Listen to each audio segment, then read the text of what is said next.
요즘 우리 통계에 의하면 우리 남자나 여자나 다 수명이 평균 80세를 넘어섰습니다. 그 80세를 기준으로 본다면 잠자는 시간은 26년, 즐겁게 일하는 시간은 21년, 먹고 마시는 시간이 9년, 기다리며 보내는 시간이 3년, 화내는 시간이 5년, 사람이 즐겁게 기쁘고 웃는 시간은 20일 정도밖에는 안 된다고 합니다.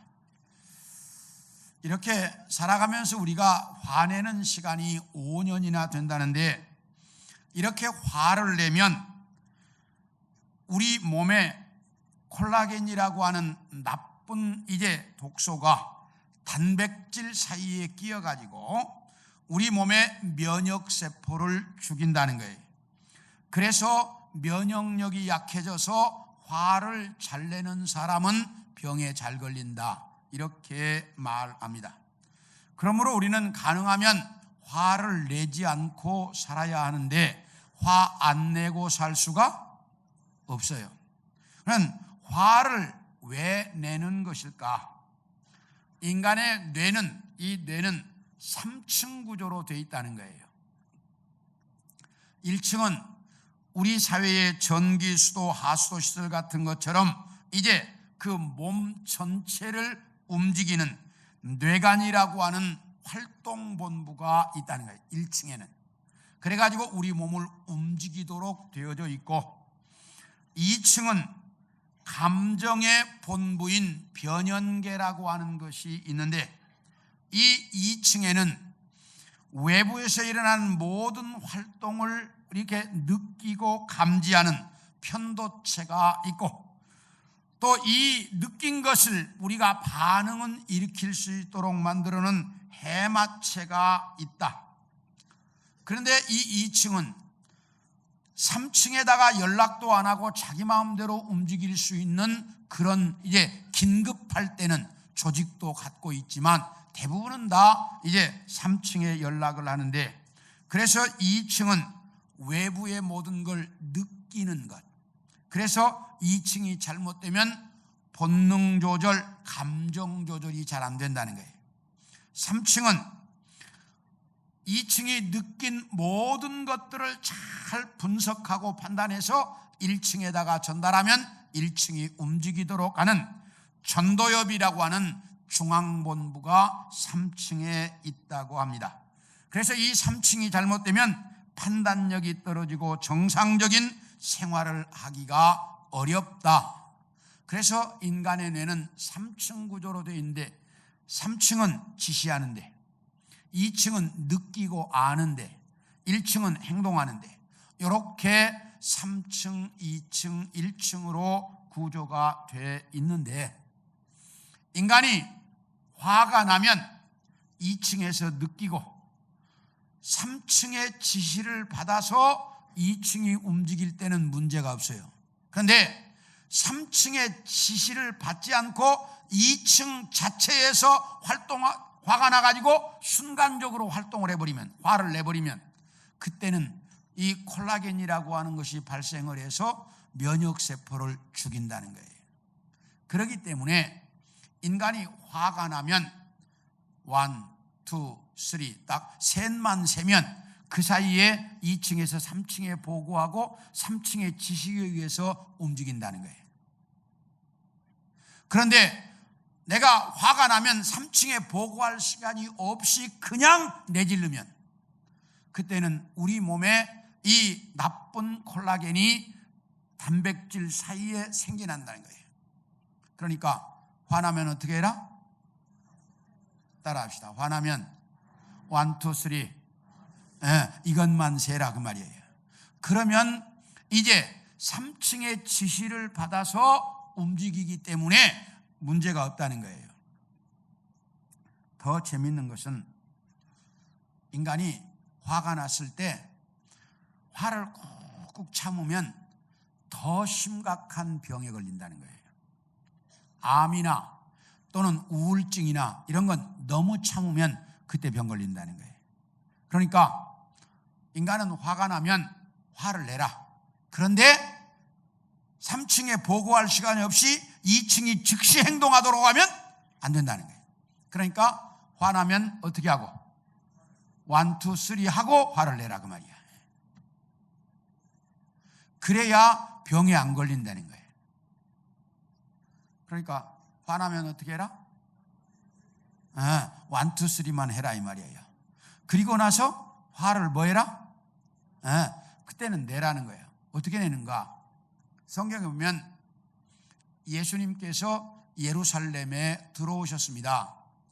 예루살렘에 오셔가지고 성전 다 봤어요. 비둘기 파는 사람들도, 소 팔고 양 파는 사람들도 다 보셨어요. 보시고 그날 성전을 그냥 나가셨어. 그래가지고 성전 밖에서 하룻밤 주무시고 그 다음 날에 들어오셔가지고 상을 뒤엎고 채찍을 후려치면서 내쫓고 화를 내셨어요. 보기는 언제 봤는데? 그 전날 다 보셨어. 그런데 화가 났지만 예수님이 다 참으셨다가 그 다음 날에 오셔서 다 계획대로 화를 내신 거야. 그러니까 이 화는 문제가 있다 없다? 없다는 거예요. 그래서 우리는 살아가면서 이렇게 언제나 화가 나도 꼭 1, 2, 3를 외쳐라. 아셨어요? 그리고 나면 문제가 있다 없다? 우리 지금 김영환 장로님이 아주 웃고 있어요 지금. 이게 굉장히 중요한 일이에요. 우리 예수 믿는 사람들이 신앙생활을 해갑니다. 예수 잘 믿어보려고 합니다. 그런데 사는 것은 더 힘들어지고 하는 일은 더 잘 안 되고 자녀들의 문제는 복잡해지고 건강은 더 나빠져가고 아주 힘들 때 우리는 화가 납니다. 내가 믿음 생활 잘해보려고 하는데 왜 이럴까? 짜증도 나고 불평이 일어납니다. 그런데 이때 그 짜증과 불평을 내면 우리 신앙생활에 도움이 안 된다는 거예요. 그러면 어떻게 할 것인가? 오늘 여러분들과 함께 우리 믿음의 사람들에게 찾아오는 이 징계에 대한 말씀을 같이 좀 나누려고 합니다. 자, 첫째, 하나님은 왜 우리 예수 믿는 사람들을 징계하실까? 왜 우리에게 그런 고난이 오고 환난이 오게 할까? 우리 4절을 봅니다. 시작. 너희가 죄와 싸우되 아직 피 흘리기까지는 대항하지 아니하고, 이렇게 말합니다. 여기 너희가 죄와 싸우되 그랬어요. 여기서 말하는 너희가 누구일까? 여기서 말하는 너희는 예수 믿는 유대인들을 말하고 있습니다. 예수 믿는 유대인들. 자, 유대인들 중에서 많은 사람이 예수를 믿으니까 예수 믿지 않는 유대인들이 심각하게 비난을 하고 핍박을 하고 예수 믿는 사람들을 욕합니다. 그래서 같은 동족들로부터 엄청난 스트레스를 받고, 그리고 있는데 로마가 또 기독교를 핍박하기 시작을 했습니다. 그래서 예수 믿는 유대인들이 자기 동족들로부터의 환난, 로마로부터의 핍박 때문에 너무너무 힘들어하고 있었다라고 오늘 성경이 말하고 있습니다. 그렇다면, 자, 로마가 기독교를 핍박하기 시작했다. 그러면 이 히브리서 성경은 AD 몇 년 이후에 기록된 성경일까요? 이건 여러 번 제가 이야기를 했어요. 자, 그러면 이제 놔두고 로마의 대화재 사건이 일어나는 건 몇 년이에요? 뭐 물어본 내가 잘못이지. 로마의 화재 사건이 일어난 것이 AD 64년입니다. 그런데 로마의 화재 사건이 일어나도록 불을 지른 화재범이 누구예요? 네로 왕제. 그렇죠. 네로 왕제가 불을 질렀습니다. 황제가 왜 도시에 불을 질렀느냐? 뭐 때문에 불을 질렀다고 그러죠? 씻으려고 불을 질렀다니까.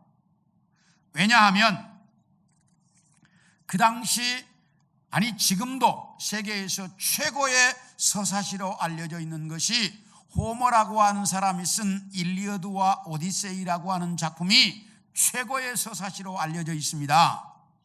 그런데 호머라고 하는 사람이 일리어드와 오디세이라고 하는 작품을 쓸 때에는 트로이라고 하는 도시가 불타는 모습을 보고 시를 썼어요. 그러니까 네로가 뭐라고 말하냐? 호머는 트로이가 불타는 모습을 봤기 때문에 그런 시를 썼다.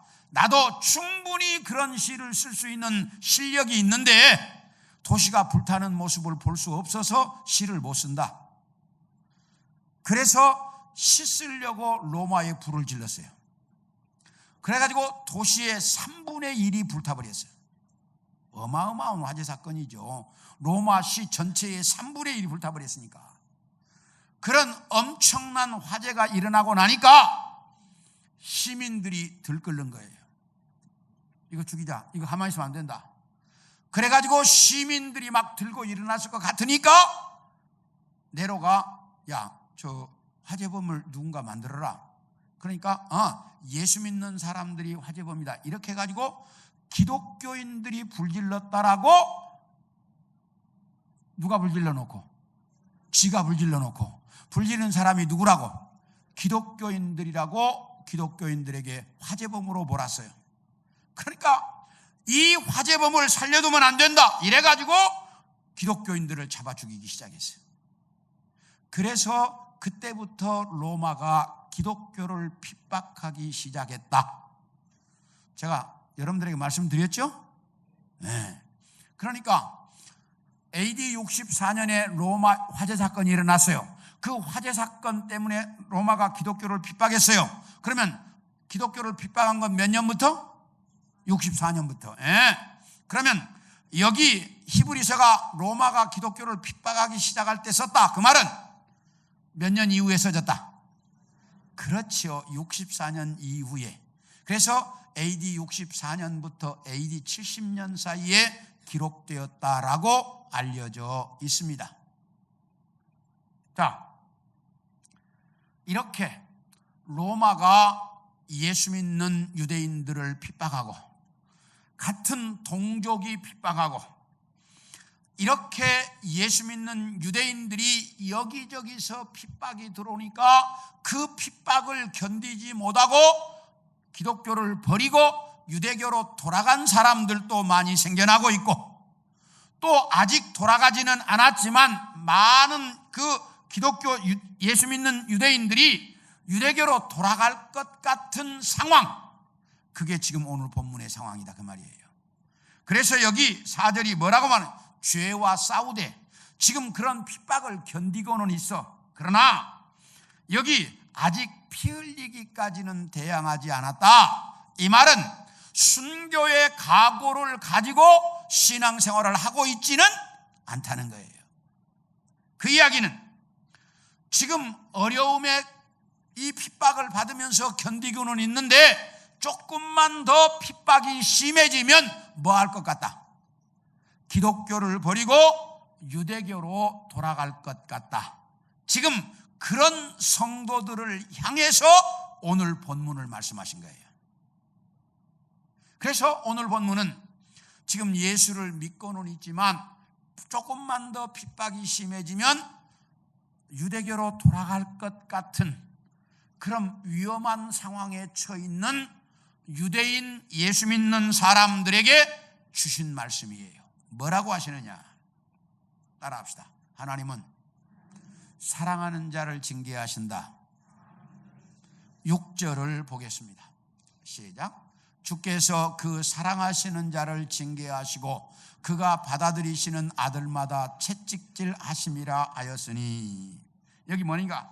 하나님은 뭐한 자를 징계하신다? 사랑하는 자를 징계하신다. 사랑하는 자를 징계하신다. 아니, 왜 사랑하는 자를 징계할까? 자, 호세아서 11장 2절을 봅니다. 시작.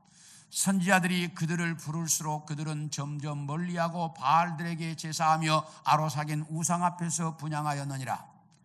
뭐라고 하느냐? 선지자들이 너희들 예수 잘 믿어야 된다라고 유대인들에게 이야기했더니 유대인들이 선지자의 말에는 콧방귀도 안 끼고 가서 바알 섬기고 우상 섬기고 살았다 그 말이에요. 그러니까 이렇게 선지자들이 말을 안 듣고 가서 우상 섬기고 사니까 뭐라고 하냐, 3절 봅니다. 3절 시작.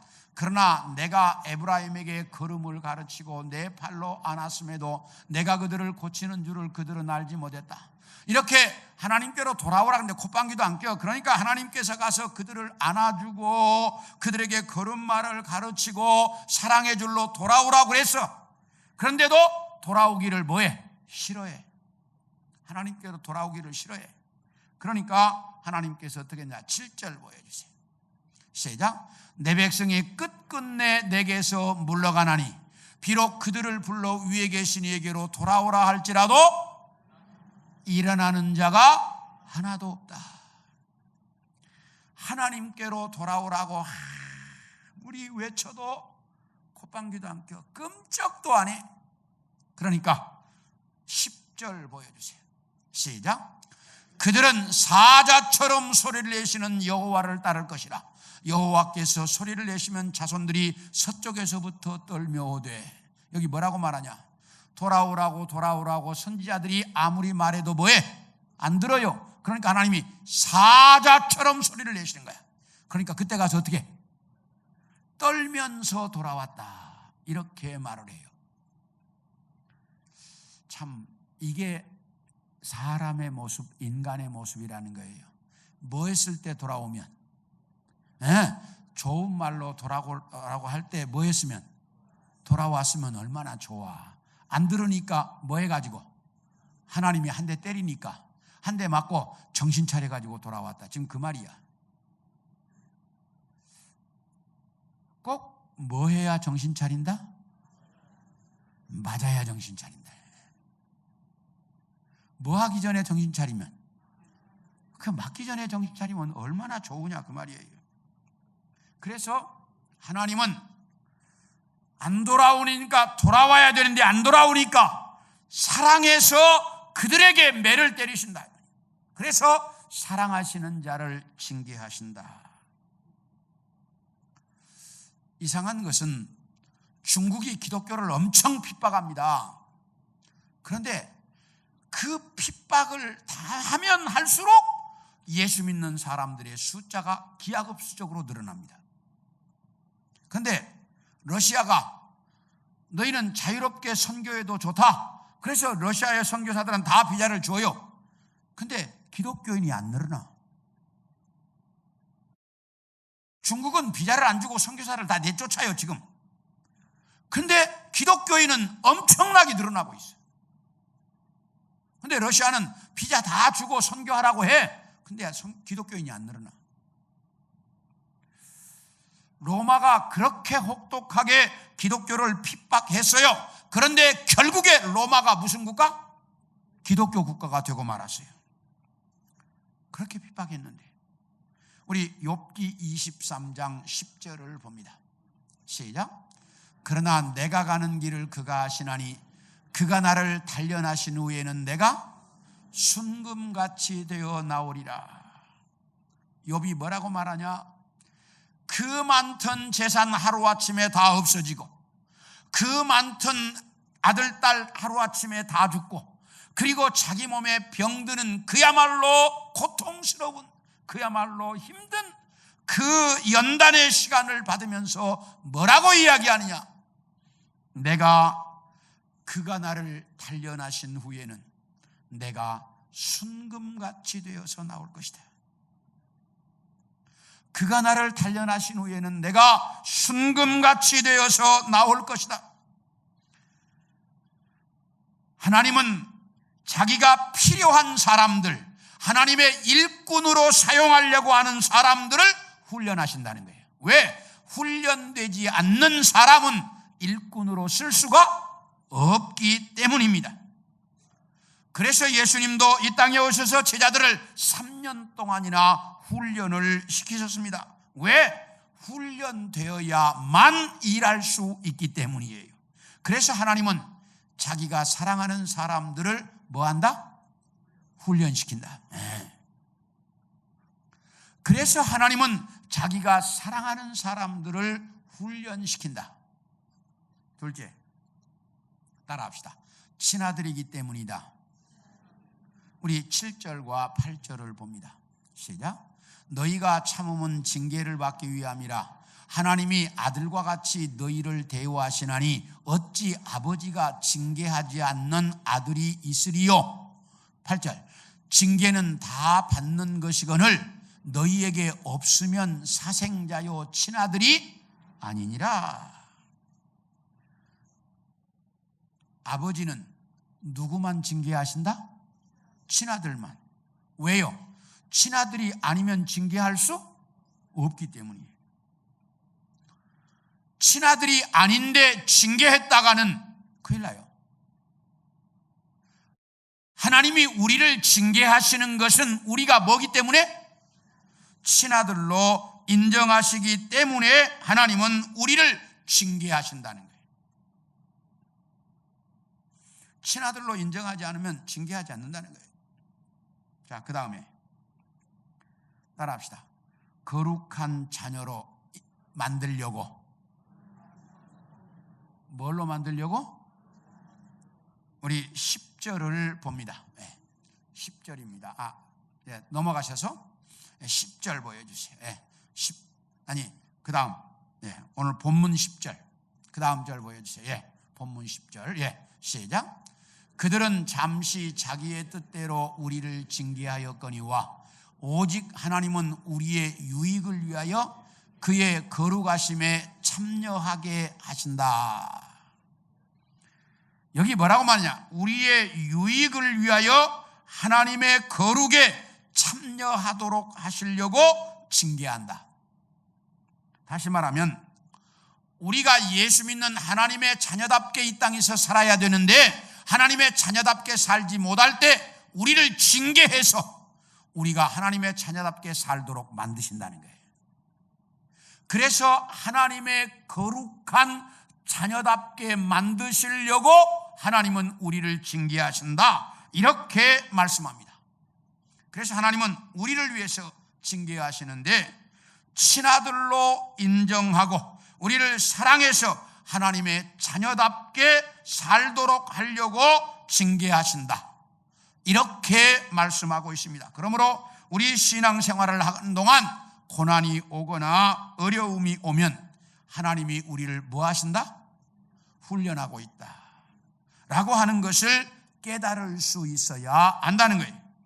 징계가 절대로 기쁠 수는 없습니다. 그러나 그 당시에 그 어려운 그때만 보지 말고 한 걸음만 좀 앞으로 내다보면 나의 친아버지 되시는 하나님께서 나를 훈련시키고 있다는 것을 깨달을 수 있다는 거예요. 이걸 깨닫는 사람은 내가 받는 징계를 기쁘게 견뎌낼 수 있다는 겁니다. 그러므로 하나님은 사랑하시는 자를 징계하신다 하는 이 말씀을 꼭 기억하시고 하나님이 징계하시는 것은 우리를 뭐 하는 것이다? 사랑하기 때문에 훈련시키고 있다 라고 하는 것을 잊지 않기를 원합니다. 다음으로 하나님이 징계하시는 목적이 있다는 거예요. 징계하시는 목적이. 우리 11절을 봅니다. 시작. 무릇 징계가 당시에는 즐거워 보이지 않고 슬퍼 보이나 후에 그로 말미암아 연단받은 자들은 의와 평강의 열매를 맺느니라. 여기 보면 징계를 받을 때는 절대로 즐거워 보이지 않고 슬퍼 보인다. 이렇게 말합니다. 우리 남자분들은 대충 다 공감을 하는데 저는 가평에서 군대 훈련을 받았습니다. 훈련이 딱 끝나고 이제 다 차로 훈련소를 나갈 때, 퇴소할 때 모두가 다 공통적으로 하는 소리가 있습니다. 뭐라고 말합니까? 내가 이놈의 가평 땅을 향해서는 뭐도 안 하겠다? 소변도 안 보겠다. 이건 저만 그런 게 아니고 훈련받은 사람들은 다 그래요. 논산훈련소에서 훈련받은 사람들은 다 가면서 그랬어요. 이 논산을 쳐다도 안 볼 것이라고 다 그렇게 얘기합니다. 그 말은 무슨 뜻이에요? 훈련이 그만큼 힘들었다는 얘기죠. 훈련이 그만큼 힘들었다는 말이죠. 우리가 징계를 받는 기간, 연단을 받는 기간은 절대로 좋아 보이지 않는다는 거예요. 즐거워 보이지 않는다는 거예요. 슬퍼 보인다는 거예요. 그런데 그 징계를 지나고 나면 다르다는 거예요. 우리 창세기 45장 7절을 보겠습니다. 시작. 하나님이 큰 구원으로 당신들의 생명을 보존하고 당신들의 후손을 세상에 두시려고 나를 당신들보다 먼저 보내셨나니, 이 말은 요셉이라고 하는 사람이 자기를 남의 나라의 종으로 팔아먹은 형들을 만났을 때 형들에게 한 소리입니다. 자기를 남의 나라의 종으로 팔아먹은 형들을 향해서 요셉이 뭐라고 이야기하느냐? 형님들, 나를 남의 나라의 종으로 팔았다고 해서 조금치도 염려하지 마십시오. 내가 이 나라에 온 것은 형들이 나를 이 나라의 종으로 팔아서가 아니고 하나님께서 우리 후손들을 번성시키시려고 하나님이 나를 먼저 보내신 것뿐입니다. 그러니 조금치도 염려하지 말고 걱정하지 마십시오 라고 형들을 위로하고 있습니다. 그러면 어떻게 이럴 수가 있을까? 요셉은 아버지의 가장 사랑받던 아들이었습니다. 그런데 형님들이 이 요셉을 시기하고 질투해가지고 형들이 남의 나라의 종으로 팔아먹어 버렸습니다. 그래서 이제 사랑받던 아들이 어느 순간에 남의 나라의 종이 되었습니다. 그 당시 종은 인간이 아닙니다. 남의 나라의 종으로 팔려와서 살 때 얼마나 억울하고 얼마나 분통이 터지고 얼마나 화가 났겠습니까? 그러나 이 요셉은 그 화나고 분통 터지는 시간들을 잘 견뎠습니다. 그런데 또 여주인이 자기를 유혹해서 그거 물리쳤더니 그것 때문에 자기를 모함해가지고 옥에 갇혀서 옥살이를 하게 되었습니다. 이럴 때 우리나라 사람들이 쓰는 단어가 있습니다. 뭐라고 말하냐면, 재수없는 놈은 뒤로 넘어져도 하여튼 여러분들이 잘 아는 얘기예요. 그러니까 이 요셉이 얼마나 고통스러웠겠어요. 형들에게 팔려와 종이 돼 종살이서 좀 제대로 해보려고 하니까 또 모함을 당해서 옥살이를 해. 그야말로 견디기 힘들고 고통스러운 시간들이 너무도 많이 있어요. 그런데 10년이 넘는 긴 시간 동안 이 고통스러운 시간을 잘 견뎌내고 났더니 하나님께서 그를 애굽이라고 하는 그 당시 가장 거대한 나라의 총리로 세우셨습니다. 다윗도 마찬가지입니다. 젊은 시절 10대 후반부터 30살이 될 때까지 10수년 동안 사울 임금에게 쫓겨다니며 죽을 고비를 넘기고 그리고 정처 없는 삶을 살았는데 어떻게 살았느냐? 이스라엘 나라에서 누가 다윗을 도와줬다 알려지면 도와준 사람을 잡아다가 죽이는 거예요. 역적을 도와줬다고. 그러니까 다윗이 이스라엘 나라에서 누구의 도움도 받을 수가 없어요. 왜? 도움 받으면 자기가 문제가 아니라 도와준 그 사람이 죽으니까. 그러니까 다윗이 이스라엘 나라에 어디도 갈 수가 없어. 그래서 남의 나라로 국경을 넘어서 도망을 갔습니다. 그랬더니 남의 나라에서도 알아보고 다윗을 죽이려고 합니다. 그래서 다윗은 남의 나라로 갈 데도 없고 자기 나라로 갈 데도 없고, 그러니까 어디에서 살았냐? 국경 근처 산속에서 살았습니다. 국경 근처의 산속에서 살다가 사울 임금이 잡으러 오면 국경 넘어서 어디로 도망가고? 남의 나라로 도망가고. 왜? 남의 나라까지 못 오니까. 국경 넘어서 남의 나라로 도망가고, 남의 나라에서 죽이려고 하면 국경 넘어서 어디로 도망오고? 이스라엘 나라로 도망오고. 그래가지고 국경을 넘나들면서 겨우겨우 살았던 것이 다윗의 삶의 모습이었어요. 그것이 1, 2년이 아니라 10수년 동안 그렇게 살았습니다. 얼마나 고통스럽고 힘든 시간이었겠습니까? 그런데 이런 훈련의 시간을 견디고 나니까 그는 이스라엘 나라의 위대한 임금이 되었습니다. 이처럼 하나님께서 쓰시려고 하는 사람들은 누구나가 다 징계의 시간, 훈련의 시간이 있는데, 더 크게 쓰려고 하는 분들은 하나님은 더 그 징계의 강도가 뭐하다? 세다. 하나님이 더 크게 사용하시려고 하는 분일수록 징계의 강도가 세다는 거예요. 그러니까 징계의 강도가 세면 셀수록 하나님이 나를 뭐 하려고 한다?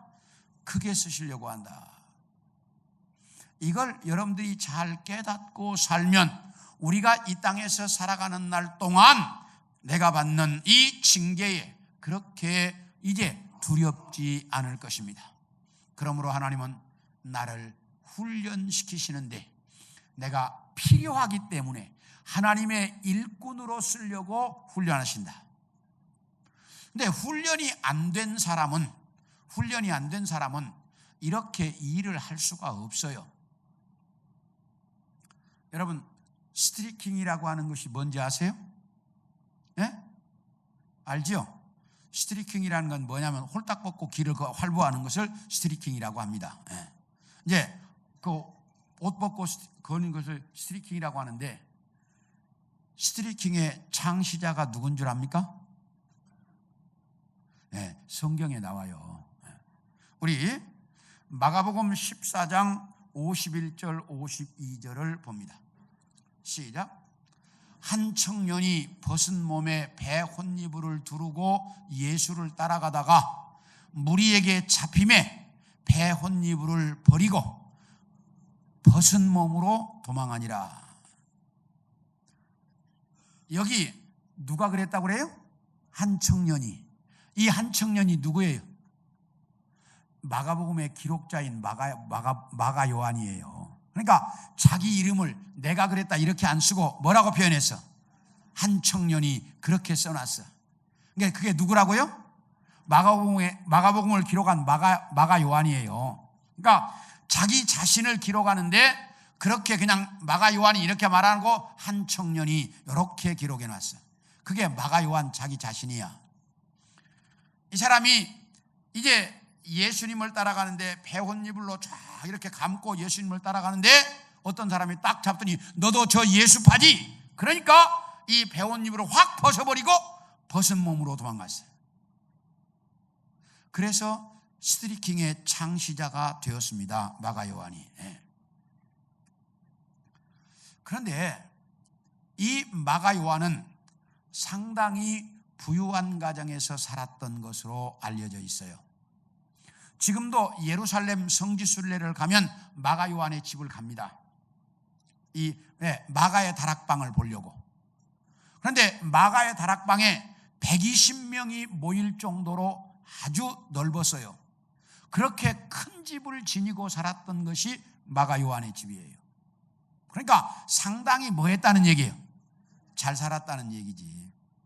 이렇게 잘 살다가 보니까 고난이 오고 어려움이 오면 이 고난과 어려움을 못 견뎌.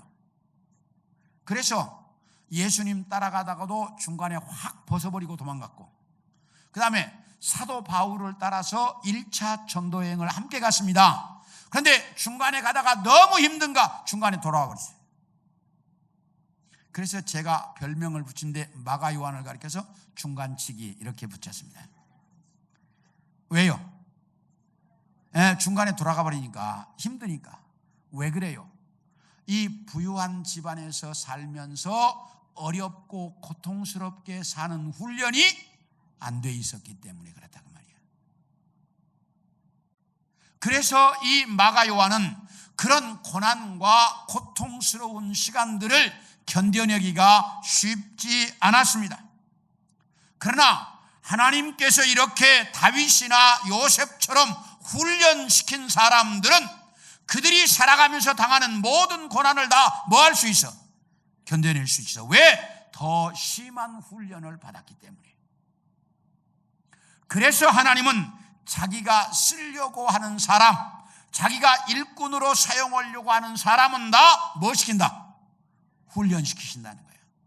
이 징계의 시간, 훈련의 시간, 고난의 시간을 통해서 훈련시키시고 난 다음에 하나님께서 일을 시키셔서 일꾼으로 사용하신다는 거예요.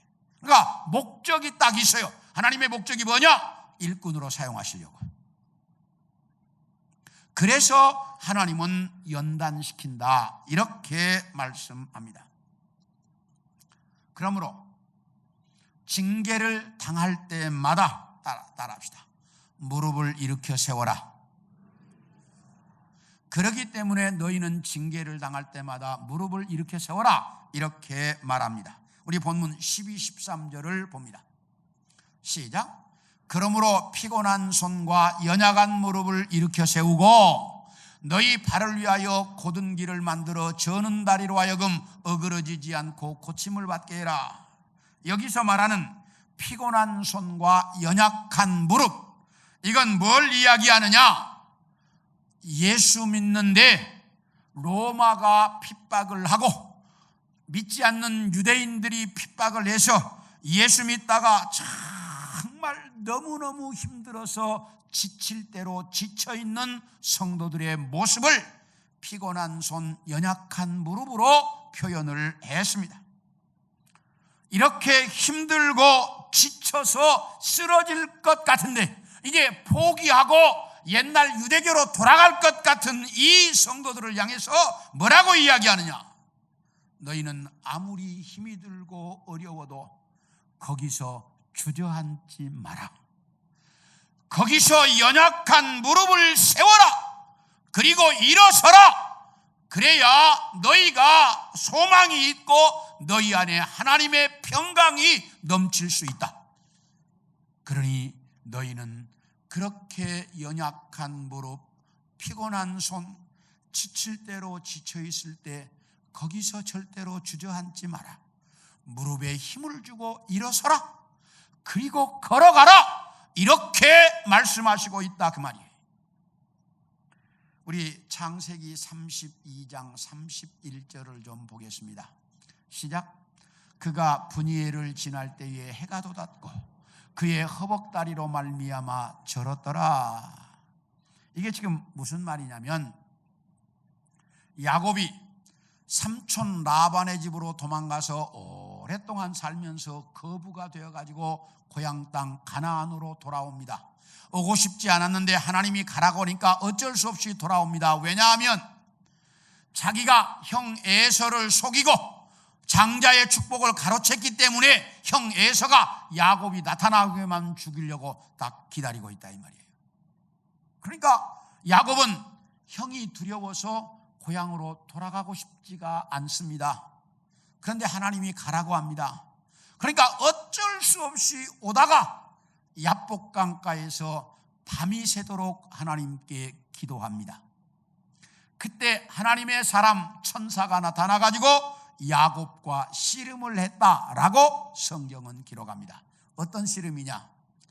야곱은 이 천사의 바지가랭이를 붙잡고 나에게 축복해 주지 않으면 나는 이 손을 놓을 수 없습니다. 이게 야곱의 모습이고 하나님의 사람 천사는 놔라, 이제 됐다, 나 가야 된다, 놔라. 그래가지고 하나님의 사람은 뭐라고? 놔라. 야곱은 못 놓겠습니다. 이래가지고 놔라, 못 놓습니다. 놔라, 못 놓습니다. 이래가지고 싸움이 벌어졌는데 언제까지? 새벽녘까지 싸웠다. 이 씨름이 벌어져서 새벽녘까지. 근데 그 사이에 하나님의 사람이 야곱의 다리를 한 방 쳐버렸어요. 그러니까 다리뼈가 부러져 가지고 야곱이 다리를 절어. 다리를 절면서도 그 손을 뭐해? 안 놔. 왜요? 야곱은 원래 태어날 때부터 누구의 다리 잡고 태어났어? 형 에서 다리 잡고 나. 그러니까 그는 특징이 뭐야? 잡고 늘어지는 게 야곱의 특징이야. 그게 주특기라. 잡고 늘어지는 게 야곱의 주특기라. 그러니까 자기의 주특기를 발해가지고 다리 잡고 안 놔. 그러니까 하나님의 사람이 네가 이겼다. 야곱아, 네가 이겼다. 내가 너에게 축복해 줄게. 이랬다니까. 그러니까 사람이 좀 뭐가 있어야 돼? 이런 끈질김이 있어야 돼. 그러니까 야곱이 딱 잡고 안 놓는 거야. 주특기야. 그러니까 하나님의 사람, 네가 이겼다. 내가 축복해 준다. 그래가지고 야곱이 하나님의 사람에게 축복을 받습니다. 축복을 받고 이제 축복해 해준 이후에 하나님의 사람은 떠났습니다. 떠나고 나서 보니 새벽녘이야. 동녘 하늘에 해가 막 떠올라요. 그런데 야곱이 다리뼈가 부러졌으니까 뭐하고 있어? 절잖아. 절어. 다리뼈가 부러졌으니까 절면서 야복강을 건너가고 있어요. 그런데 다리는 절고 있지만 야복강을 건너가는 야곱의 가슴 속에는 하나님께 뭘 받았어? 축복을 받았죠. 이 축복을 받고 다리는 절고 있을지라도 그의 가슴 속에는 주체할 수 없는 기쁨과 감격이 넘쳤다 그 말이에요. 왜? 하나님께 축복을 받았기 때문에. 이것처럼 너희가 환난을 받고 징계를 받고 핍박을 당할 때 연약한 무릎을 일으켜 세워라. 그리고 너희가 그 연약한 무릎을 세우고 앞으로 가면 하나님께서 너희 안에 이 평강의 열매를 맺도록 해주시겠다라고 말씀하고 있습니다. 사랑하는 성도 여러분, 우리가 이 세상을 살아가면서 신앙생활 하다 보면 우리 모두가 다 환난이 없을 때가 없습니다. 고난이 없을 때 없습니다. 다 있습니다. 그 환난이 있고 고난이 있을 때 연약한 무릎을 세우고 앞으로 가라는 거예요. 거기서 주저앉지 말라는 거예요. 그래야 내가 너희에게 평강의 열매를 주시겠다라고 말씀합니다. 원하기는 우리 성도들 모두가 다 이 세상을 살아가면서 이런 어려움이 있을 때마다 연약한 무릎을 세우고 앞으로 가는 우리 성도들 모두가 되기를 축원합니다. 그때 여러분의 삶에 하나님의 놀라운 평강이, 야곱이 그 야복강을 건너가던 그 놀라운 은혜가 여러분 속에도 충만하게 넘칠 줄로 믿습니다.